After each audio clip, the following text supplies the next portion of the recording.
Welcome to Transform Now, the podcast brought to you by SS&C Blue Prism. Agentic automation isn't just the next step in automation, it's the future of how work gets done. By enabling intelligent, autonomous agents to take action, adapt, and collaborate, organizations are unlocking new levels of productivity, growth, and customer delight. Join us as we explore how agentic automation is reshaping work for the better, for customers, employees, shareholders, and most importantly, you.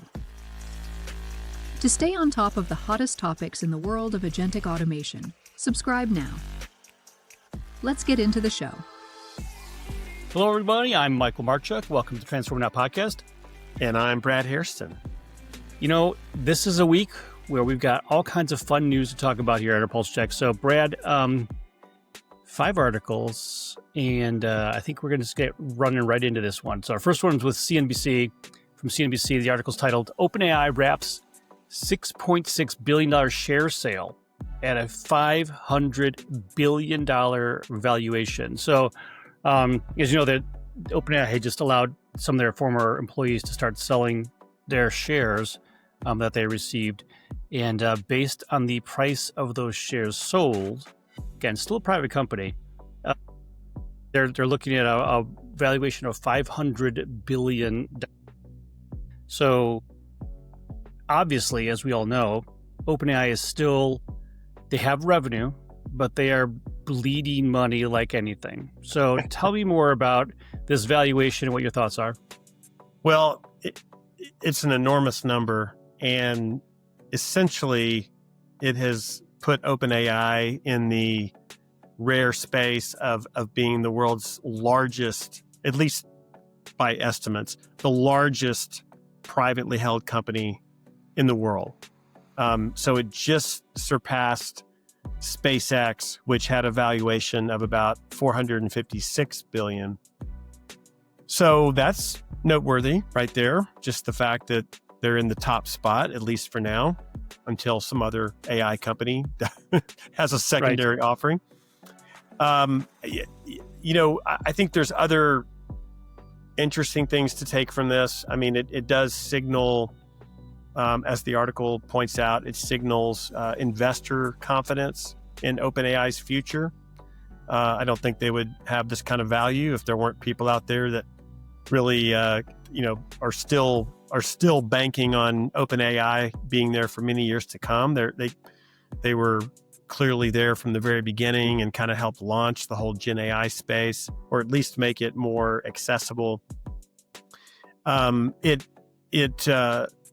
also shows that, or it can be used to help retain talent. I mean, that's the other thing that I think OpenAI has been hit hard by the aggressive recruiting from Meta and other companies, and so perhaps that even really drove this whole secondary sale, because employees have a lot of stock. If they can't sell it, it's still worth something. But if you're allowing them to go and sell it, then that could be something that really builds more loyalty, makes them want to stay around.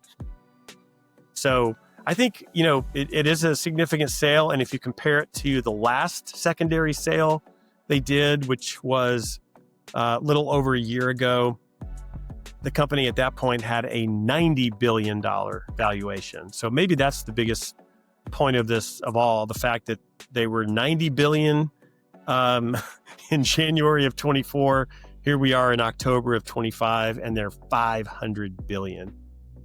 That's pretty insane. Especially considering, this is all looking at future growth revenue potentials, because right now they're not anywhere close to being able to show that kind of revenue to generate that kind of valuation. In fact, they're bleeding quite a bit. So it's interesting to see this, but again, this is the AI era of valuations, so very interesting. Yeah.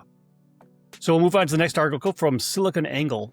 And this one says, Meta will start mining AI chatbot conversations to target users with ads and content. And I'm sure anybody who's been in any kind of role with AI is completely shocked and appalled that Meta would do this, would change their user policies to allow them to mine their conversations to present more ads and even different channels. So tell us more about this one.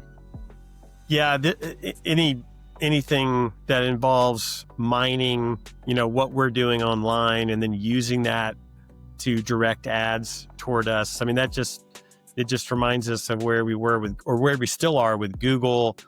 And also, I don't know about you, but from time to time, I'm talking about something that I'm looking to buy or what have you. And the next thing I know, on my phone, I start seeing ads or articles or videos about it.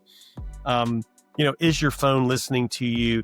Now, Meta has specifically said this is not mining phone interactions or text messages or anything like that. It's just the interactions with any of their bots.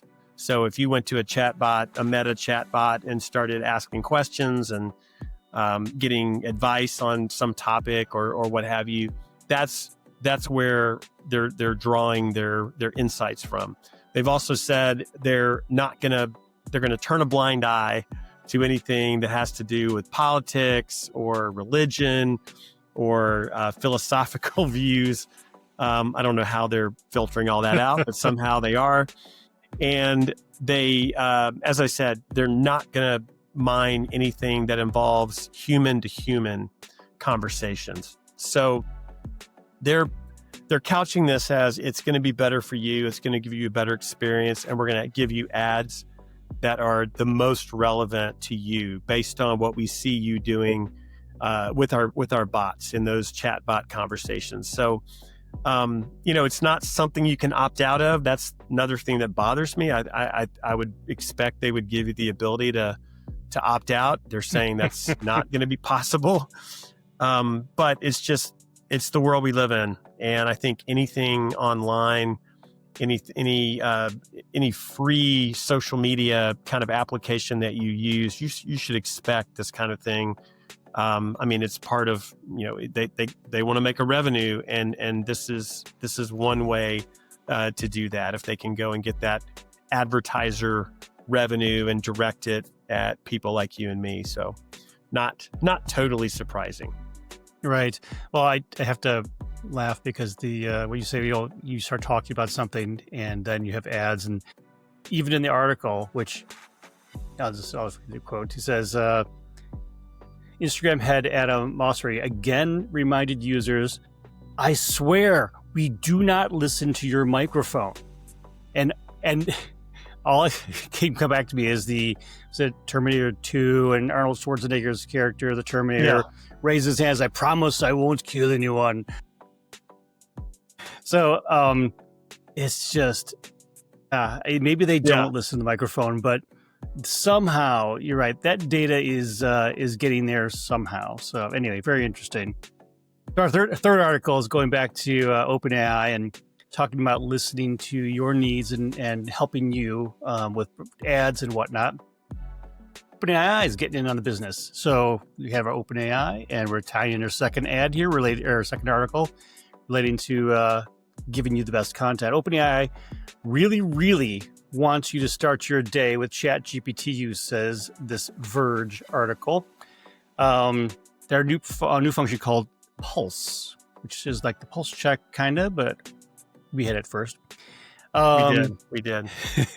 Talks about doing some personalized research on your behalf, knowing your background and what you're using it for. So what are we talking about here?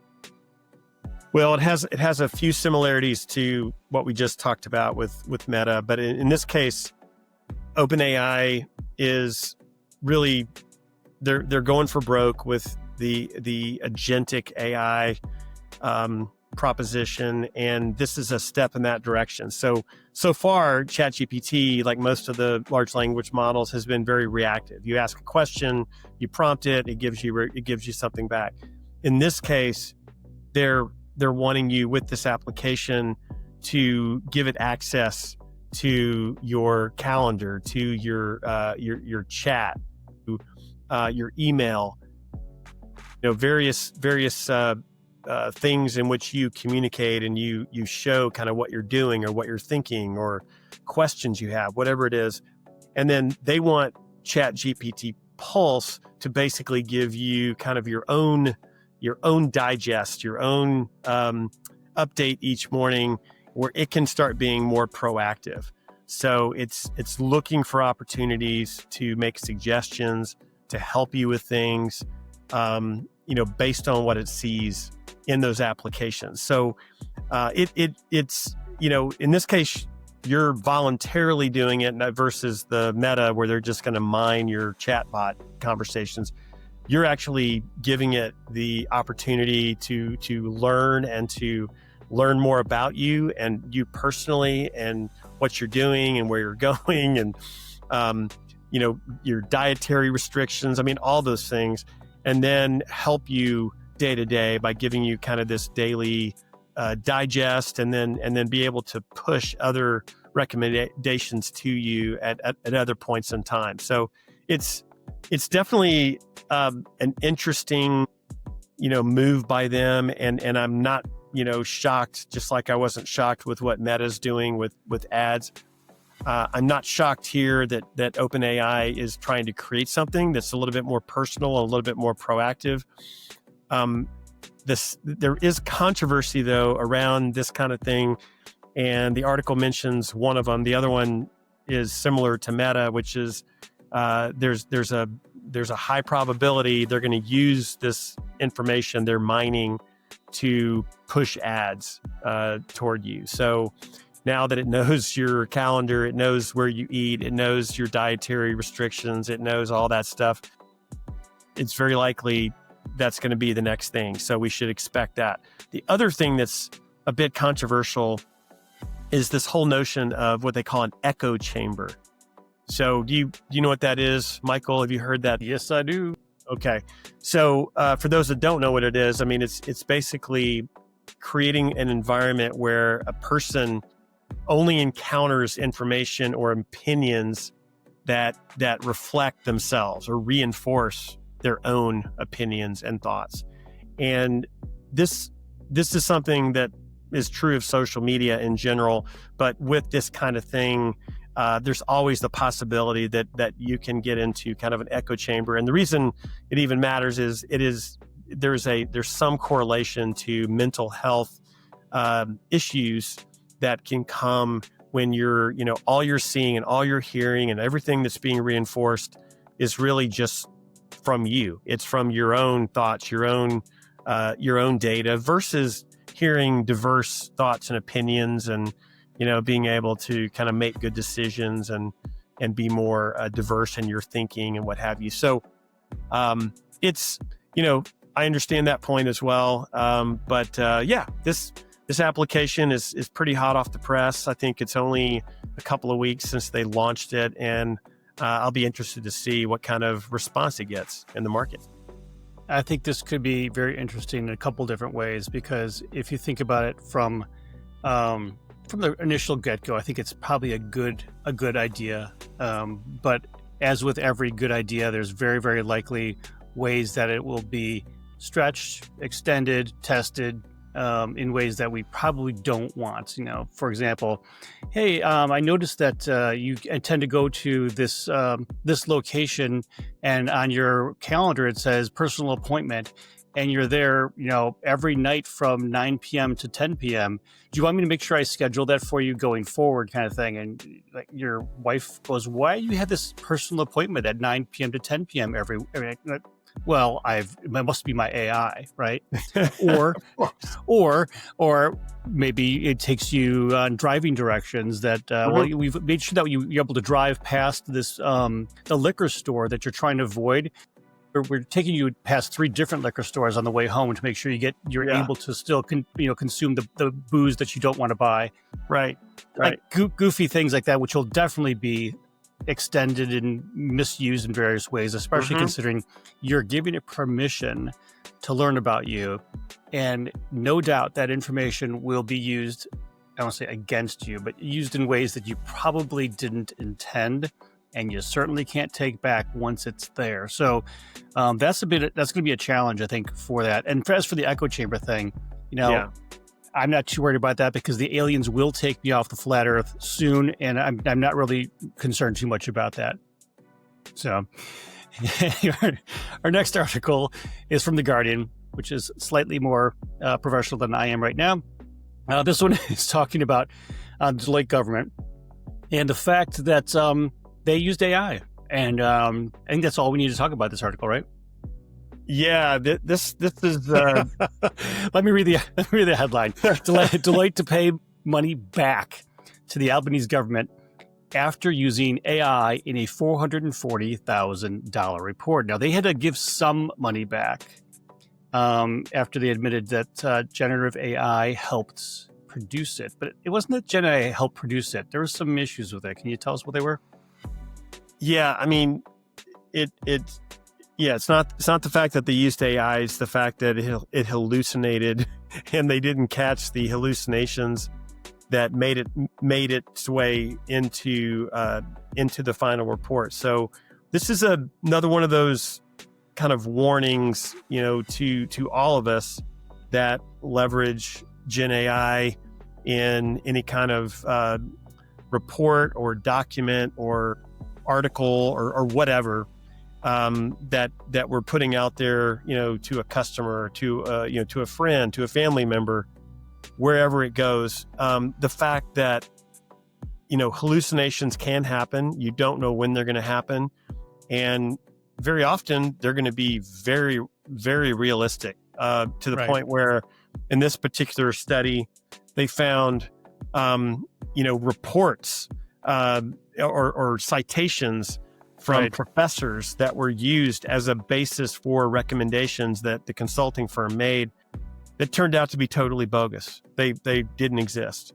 And it was professors at those universities that discovered it and brought it forward. So that's not great. It also made up it had a reference to a court decision that was completely, made up. So this is dangerous stuff. And in this case, the consulting firm, I'm not really mentioning their name just to protect the innocent, or I guess they're not the innocent, but they admitted, they came forward, they admitted they used generative AI. They also defended themselves, saying that the total report and the spirit of it was not really negated. It wasn't a material impact. Yeah, it wasn't a material impact. Now, they did make corrections, and they did change their footnotes to show where generative AI had been used. And it, as the article says, they apparently are going to repay the final installment of the contract they had with the Australian government. So they are forfeiting some fees, and that's never a great thing as well.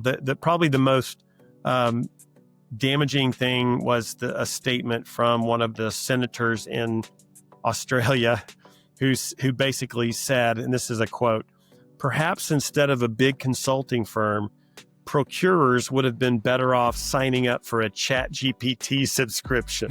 I mean, that says it all right there. That's pretty harsh, but I understand the point of view. So, you read all the time about consulting, big consulting, high rate consulting. How much of that is at risk because of AI.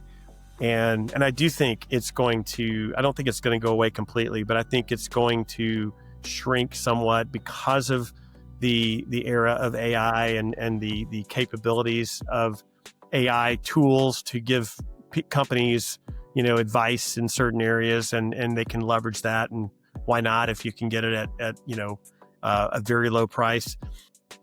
But boy, when the consulting firms themselves try to integrate it and they don't put up the right guardrails, the right governance, and this kind of thing happens, if nothing else, it's going to accelerate their shrinkage. So Agreed. Kind of an unfortunate event overall.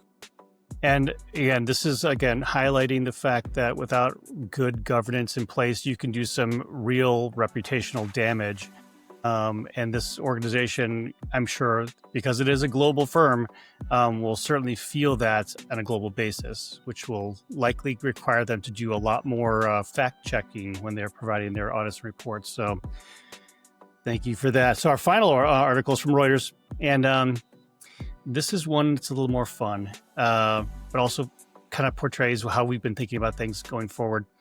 Again, from Reuters, Hollywood Performers Union condemns. They condemn this, okay?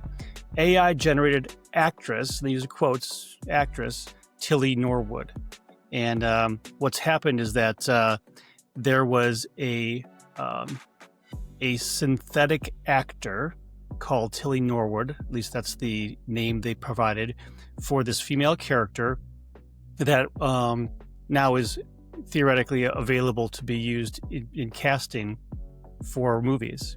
And of course, the first thing that we start talking about is the fact that, how can somebody like this do this to these actors who've put so much into their craft, and to be able to just replace them with an AI character.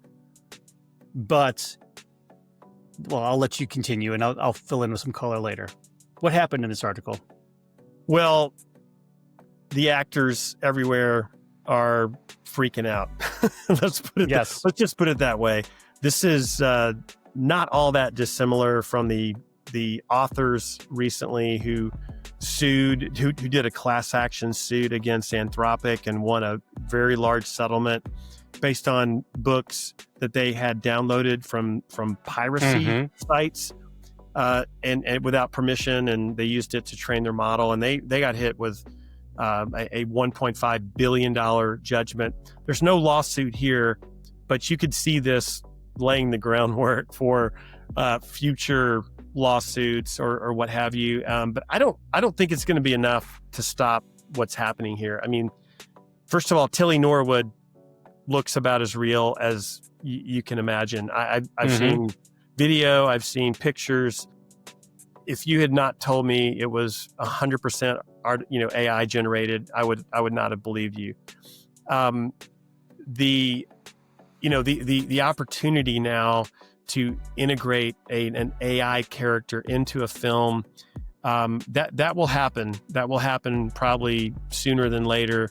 It hasn't happened yet. In fact, I was thinking about that. It seemed like there have been some movies where AI generated characters were in them, but I remember one of the Star Wars movies, I think it was Rogue One, had Princess Leia make an appearance. And she had passed away at that point, but it was the younger version of Princess Leia that showed up. And so I thought maybe that was an example, but I went back and looked, and they used CGI for that. They actually had an actress playing her. They just superimposed a younger version of Carrie Fisher's face over the actress. So that was more CGI. It wasn't an AI generated character. I thought about this brought to mind what happened with Anthony Bourdain, the documentary on him, where his voice was, AI replicated his voice to narrate portions of the film. That was, I think, even that was provocative or controversial because he and his estate, his family had not approved that, and the director took that leeway. So this, we're going to have these AI generated characters in movies before too long, and they'll probably be side by side with human actors, and in some cases we may not even know the difference. But the Screen Actors Guild, that the various actors unions around the world are gonna fight this tooth and nail, and they're gonna try to protect their livelihood. And I understand that, and I would expect it. But this is kind of the essence of creativity with AI at the forefront, and so I fully expect that this is where we're headed. And we may even have films completely with AI characters before too long, and it'll be hard to tell. So I wanted to point out the fact that this is nothing new. let's just go back to the past set of movies that had Godzilla in it. Now, I'm fairly certain that there wasn't a casting call for giant lizard-like creatures that were able to swim and that use nuclear radiation as their power source. I'm pretty sure there wasn't. So in those sequences where literally the main character of the story is we use CGI as the discussion point here. How is that different than the AI actress Tilly Norwood, in that the CGI character, also completely made up and fake, was used in a movie and has been? They've done this numerous times over the years, where it didn't exist. I mean, this goes all the way back to The Abyss for those who may be going back to old movies, where they had this water thing and it had a face and it made facial characters with it. That was all done with CGI, right? And then you start setting the stage for this character, or the ability to have expressions or emotive parts of a character expressed exclusively through electronics, through AI, through CGI. That didn't exist.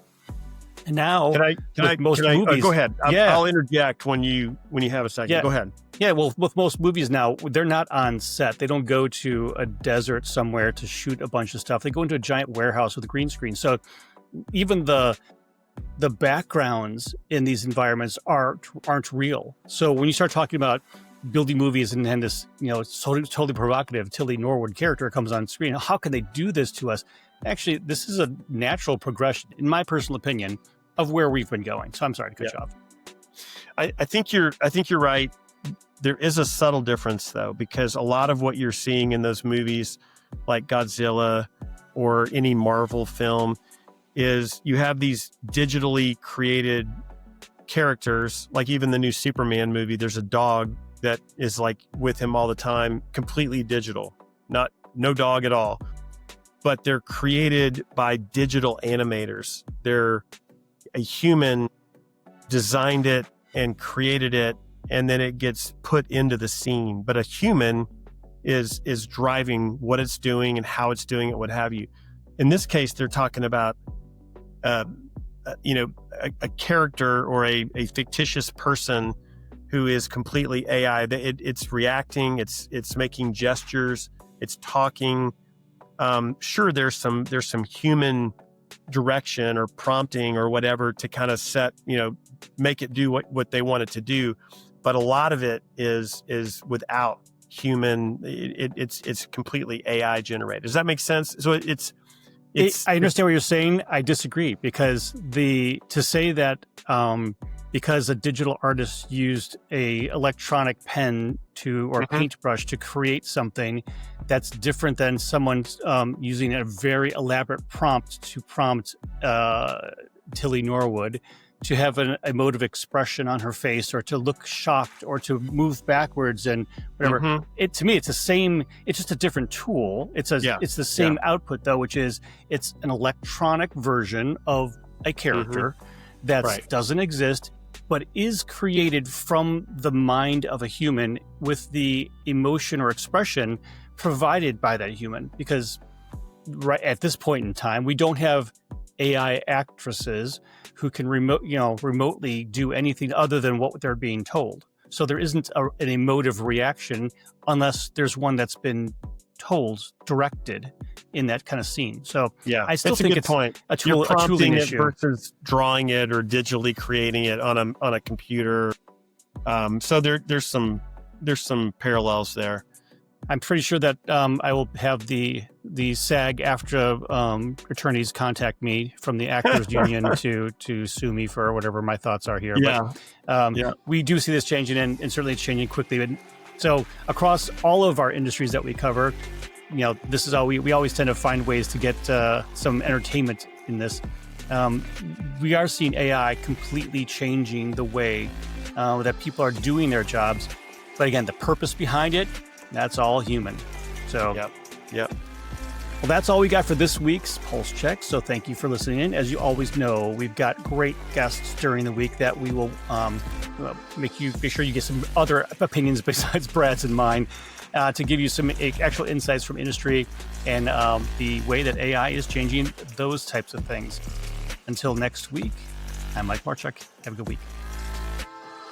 Thanks for listening to Transform Now, the podcast from SS&C Blue Prism. You can find all of our episodes on your favorite podcast channel, as well as YouTube. To stay on top of the hottest topics in the world of agentic automation, subscribe now. The future of work is here.